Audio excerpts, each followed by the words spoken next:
വെള്ളിനിലാത്തേരേറി പൊൻചിങ്ങം വന്നപ്പോൾ ആദ്യത്തെ പൂവിളിയിൽ അറിയാതുണർന്നു ഞാൻ. ജന്മപുണ്യമായി കൈവരും സ്വപ്നമായി തുമ്പിലയും നീർത്തിവച്ച് നോറ്റിരുന്നു ഞാൻ.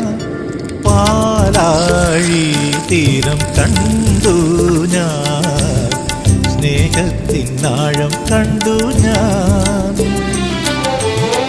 പൂച്ചെണ്ടിനു കൈ നീട്ടി പൂക്കാലം വരവേറ്റു, ഒരു സ്വർഗാരാമം നീളെ കൈ വന്നു